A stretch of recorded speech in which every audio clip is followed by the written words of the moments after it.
Solving inequalities. Prove that x square plus 1 times y square plus 1 times z square plus 1 divided by xyz is greater than equal to 8, where xyz is greater than 0.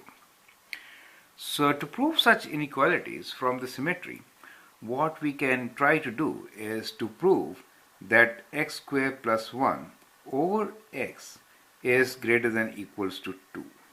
If we prove that, that means y square plus 1 divided by y will be greater than equal to 2, and z square plus 1 divided by z will also be greater than equal to 2.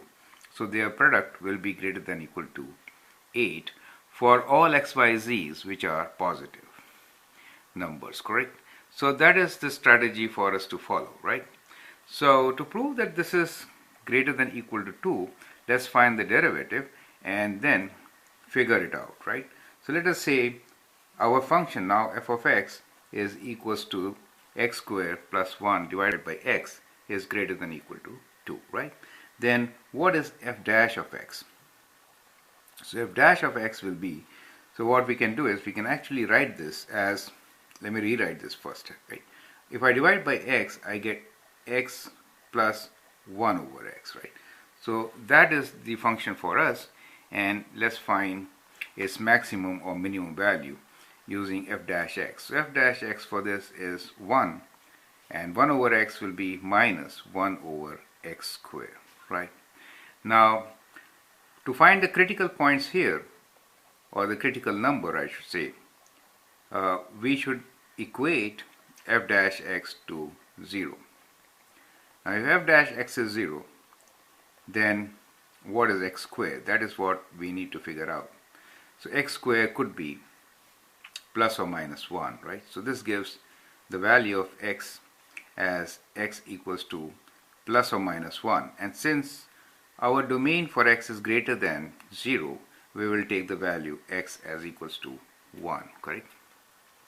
So we have a critical number here which is equals to 1.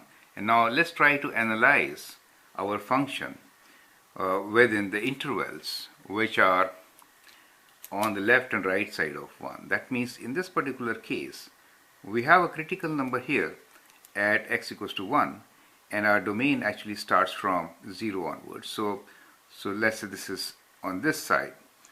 The domain will be where f of x is between 0 to 1, and on the other side it is from 1 to infinity, right?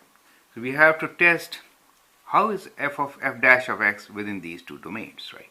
So what do you notice? If you take a test point in this region, which is, let us say, a value, say half, 0.5 or half, right? Let's take half here, and let's take a value greater than 1 as 2, right?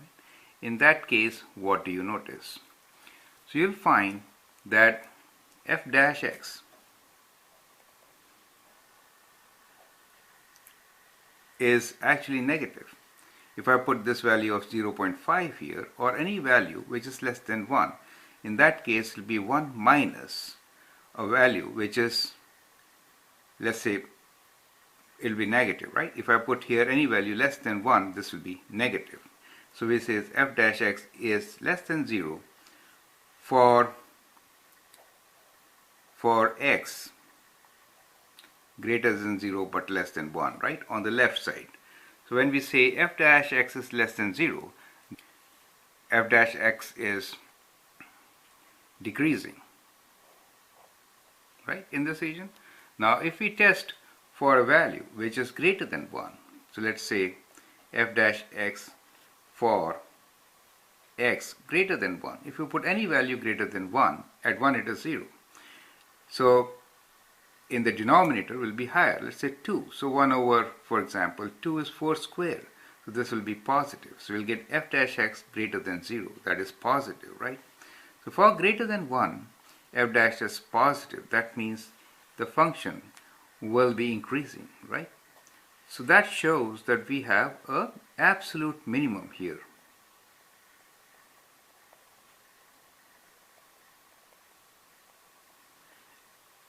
At x equals to 1, correct?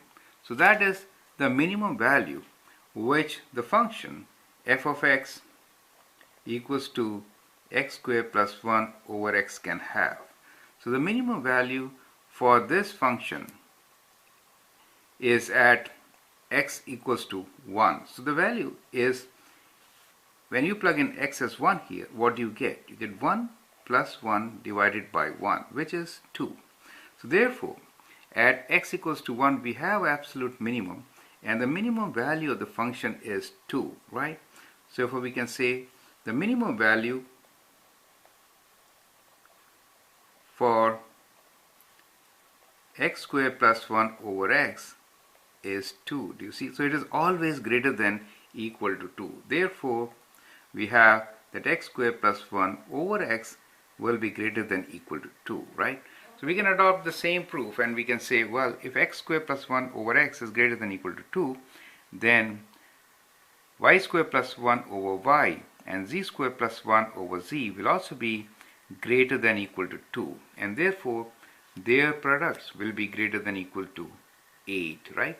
So that is how we can prove this identity, inequality. So that is how we can prove this inequality.